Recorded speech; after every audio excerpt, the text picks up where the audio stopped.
तो भारतीय नौसेना लगातार अपनी क्षमताओं को बढ़ाने में जुटी हुई है।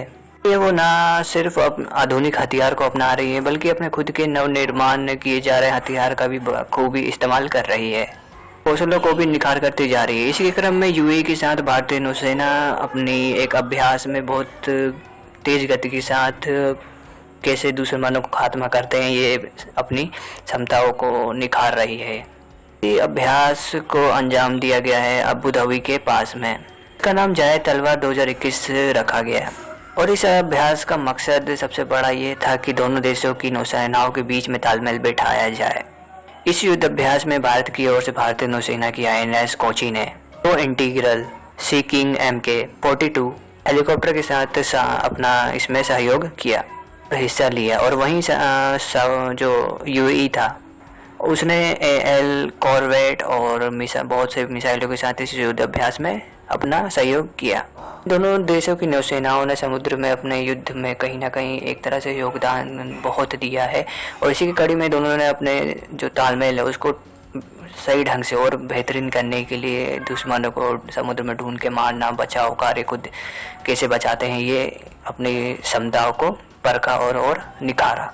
और इसी युद्ध अभ्यास में हेलीकॉप्टर का भी बखूबी इस्तेमाल किया गया और उसका भी परीक्षण और एक तरह से उसका भी इस्तेमाल करके सैनिक जो आम नागरिक होते समुद्र में जो फंस जाते हैं उसको कैसे बचाया जाता है, यह परखा गया।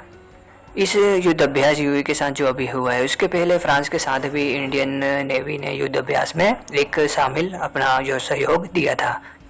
इस युद्ध अभ्यास में जो फ्रांस के साथ हुआ था इसमें INS टावर के साथ फ्रांस की नेवी ने अपना सहयोग और युद्ध अभ्यास साथ में मिलकर किया था। इस युद्ध अभ्यास में शिप जो डिस्ट्रॉयर जो शिप होते हैं उसके अलावा 2 इंजन वाले हेलीकॉप्टर ने भी अपना सहयोग दिया था।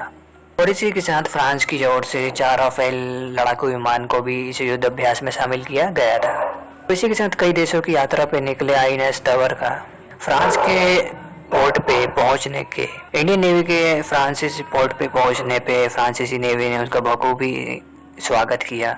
ये युद्ध अभ्यास समुद्री खतरों को देखते हुए मद्देनजर हर साल आयोजित किया जाता है। इसी के साथ दोनों देशों की नेवी को और तालमेल अच्छे बिठाने के लिए भी इस युद्ध अभ्यास का आयोजन किया जाता है। फिर भारत की बढ़ती ताकत और उसके नए नए उपयोग में जो इंडियन नेवी लाती जा रही है नई एडवांस, उसको देखते हुए चीन और पाकिस्तान कहीं ना कहीं उनका भी घबराना जायज़ है और उनको डरना भी चाहिए, क्योंकि इंडियन नेवी अब वो पहली वाली इंडियन नेवी नहीं रहेगी, क्योंकि उनके पास अब ज़्यादा से ज़्यादा एडवांस से ज़्यादा से ज़्यादा ऑप्शंस है। इंडियन नेवी के पास आज सबसे ज़्यादा है दूसरे देशों का सहयोग, जो कि इंडियन नेवी दूसरे देशों के साथ अब युद्ध अभ्यास करके बड़े देशों का अपना सहयोग लेती है। इसी के साथ इंडियन नेवी का इस प्रकार से युद्ध अभ्यास चीन और पाकिस्तान को सदमे में भी डाल सकता है।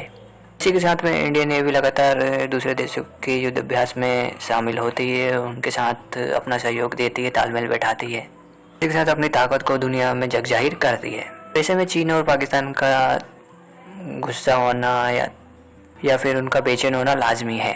और भारतीय नौसेना ही नहीं बल्कि इंडियन आर्मी और इंडियन एयरफोर्स भी बहुत ताकतवर हुई है, जिसको कि दुश्मन अब अच्छी नज़र से देख भी नहीं पाते हैं, क्योंकि अब इंडियन नेवी इतनी ताकत है कि इंडियन डिफेंस इतना मजबूत है कि अब दुनिया जो देश है उनका नज़रिया बदल गया है इंडिया को अब देखने का। तो दोस्तों इस वीडियो में बस इतने। वीडियो अच्छी लगी तो चैनल को सब्सक्राइब करें, लाइक करें, कमेंट करें, ज़्यादा शेयर करें। मिलते हैं अगले वीडियो में, तक के लिए धन्यवाद।